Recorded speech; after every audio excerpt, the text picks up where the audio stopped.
During the Second World War, thousands of young men volunteered for service in the United States Army Air Corps. This is the story of one young man who gave his all to be a pilot, but sadly was lost during a training accident. His name was Lieutenant Edward J. Meyer, and this unique story is told through a series of letters he wrote to his folks back home.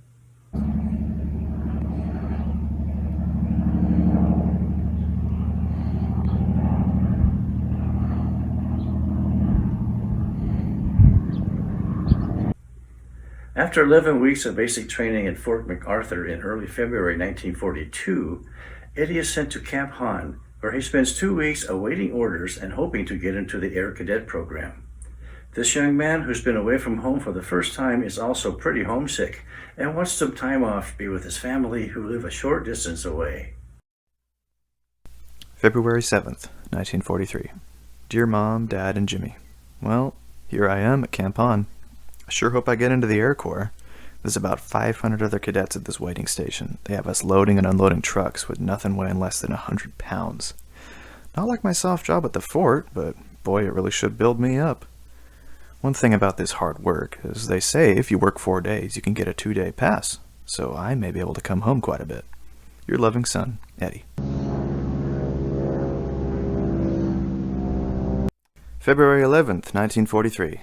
Dear Mom, Dad, and Jimmy, I have bad news. The order went out for no more 48-hour passes.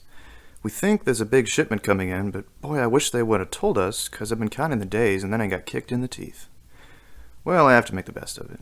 If it weren't for being busted out of the Air Corps, I'd be tempted to go AWOL. Your loving son, Eddie. February 19th, 1943.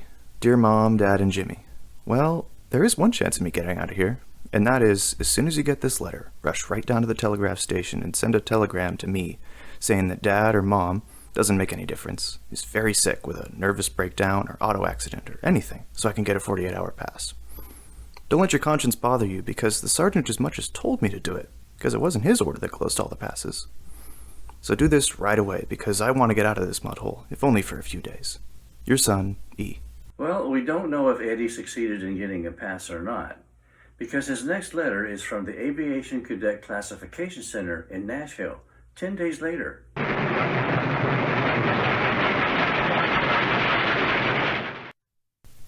February 29th, 1943. Dear Mom, Dad, and Jimmy. Boy, this is a swell place. Barracks with beds and mattresses, light and a stove. It's a little cold in the morning. This is what I know so far. We're going to be from 2 to 6 weeks being classified as navigator, bombardier, or pilot. Then we go to pre-flight in Alabama or Santa Ana. We went through 9 states to get here, and boy do I like to travel. It only took 3.5 days because everyone gets out of the way for a troop train. When I get out of the Army, I want to travel all the time. Your loving son, Eddie.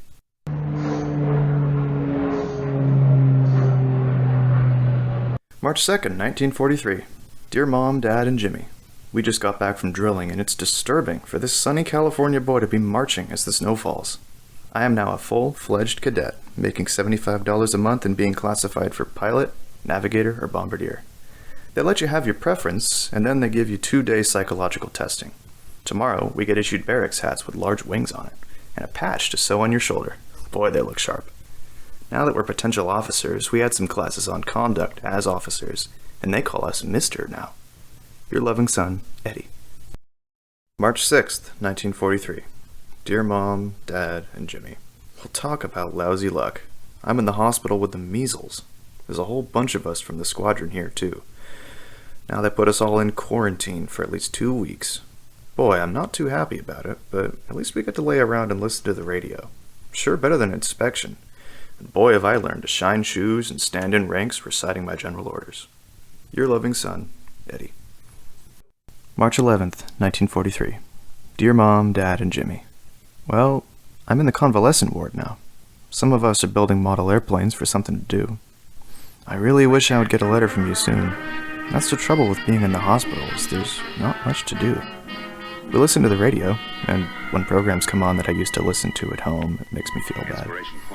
I really want to get out of here, because when you're busy, you don't have time to think about this. Please tell everyone to write me soon. Your devoted son, Eddie.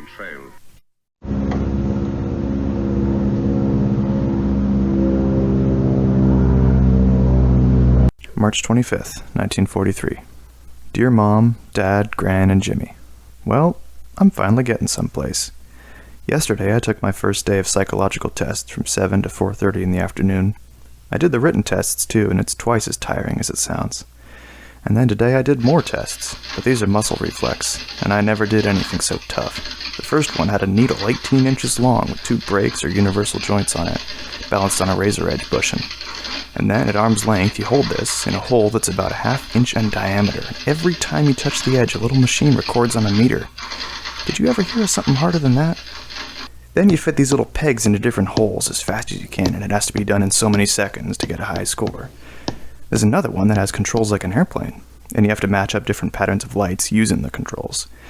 I did that one really good, and I think I was the best in the class. Then we went out for calisthenics and ran 2 miles. Boy, you should see how big my legs are getting with all the running and drilling. Well, tomorrow's the big day. I have my psychology interview, and it's really tough. They ask all these crazy questions, and if you show too much frustration or nervousness, they might wash you out. But my personality and public speaking will get me through. Well, I can hardly keep my eyes open. Please write soon. Your loving and tired son, Ed. P.S. Every time you hear the Air Corps song, think of me. April 5th, 1943. Dear folks, well, I'm finally classified as pilot. So boy, you know it's practically perfect because 25% of our guys washed out. They only let the guys in the best condition be pilots. The others are classified as bombardiers or navigators. I tried to call with the news but couldn't get through, so I sent a telegram. Be sure and tell everyone that I'm classified pilot, because I really had to go through some tough tests to get it. Eddie spends a few days on various guard details in Nashville and is then sent to Santa Ana, which is once again close to his home. After what sounds like a great trip on the train, he arrives for basic training, or what we call ground school today. But he finds himself back in quarantine, which has become a regular practice to prevent spreading disease.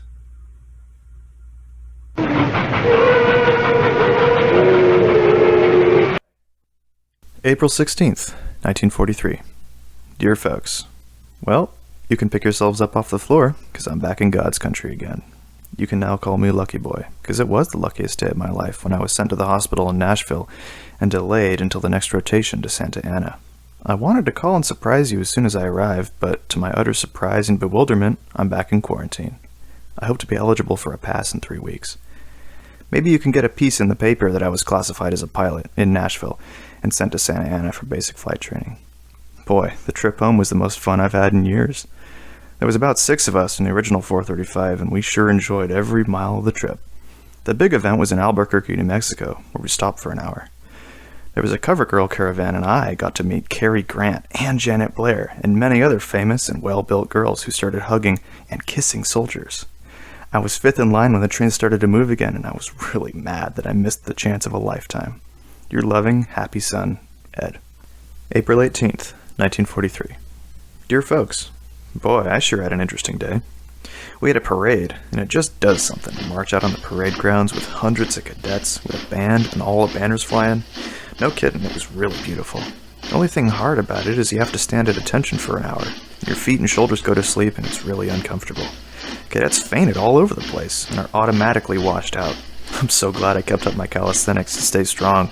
I never wanted anything in my life as bad as those wings. April 19th, 1943. We got a lot of books yesterday, and they are really interesting. We got books on every nation's aircraft and battleships, also math and physics and military tradition.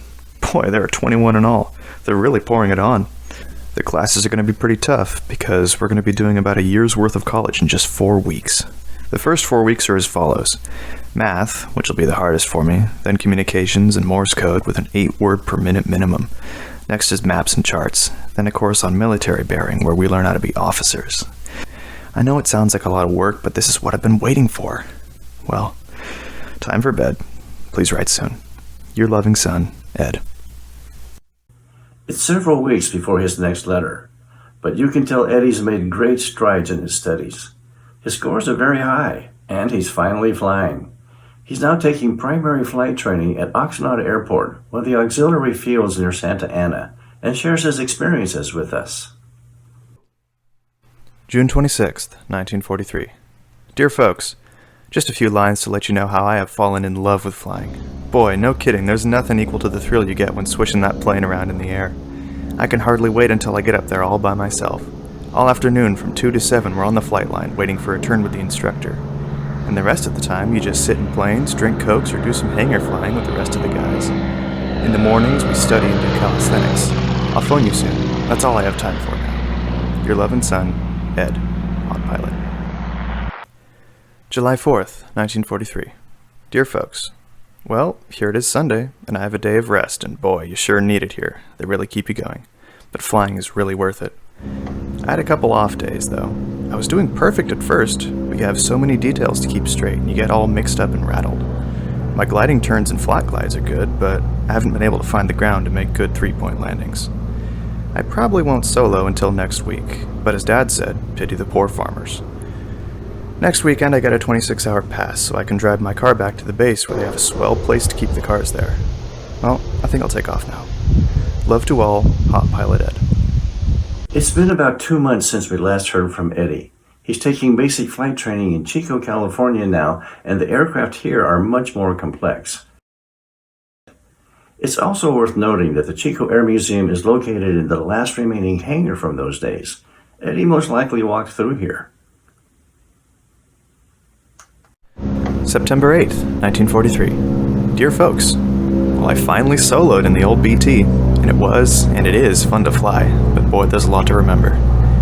The instrument panel looks like a B-17 or something, and there's about 20 things you have to do before you can start the motor, and there's twice as many after. When you're taking off and landing, boy, all you do is roll down flaps, pull levers, and switches. Boy, what a job. The planes are also equipped with two-way radio, and there's so much to learn. I should do good flying here, though. My instructor told me he can't find anything wrong with my flying, but remembering things is a different matter. And the ground school here is really rough. It's twice as hard as anywhere I've been, but boy, are they teaching us stuff. They have us flying 7 days a week now. Well, I have to sign off now and go fly. All my love, Ed. September 17th, 1943. Dear folks, well, it's been going great, except today I did a dumb stunt that did not please my instructor at all. I was coming into pattern here in Chico, and I put my base leg where it should be, then turned and made a perfect landing. When all of a sudden a formation of planes roared over me and the control tower started yelling at me, wondering what I was doing. I had turned in front of a formation on final and forced them to go around the pattern again. This made everyone unhappy, including myself after all the bawling out I got. Still, if I pass my 20 hours check, that'll mean I still have a 90% chance of getting those wings. Over the next several months, Eddie continues to excel as a pilot. He shows commanding skill of all aspects of flight, from perfect landings, instrument and night flying, and of course, combat skills. Though many of his friends have washed out, he's become one of the best, and he's assigned as an instructor to train others in this vital skill. February 26th, 1944. Dear folks, well, I had to have the cadets spend Saturdays studying because they're a little behind, and boy, it sure griped them. But we have standards to meet, and now that I'm an instructor, I intend to be one of the best, and will have my guys ready for the next training station. I've been thinking about my camera, and I hope to get it next time I'm home. Maybe you can pick up some film or find out where I can get some. I might be able to order it, because there's no place around here to get some. I've received a letter from Glenn a few days ago. He expects to be shipped out in mid-March.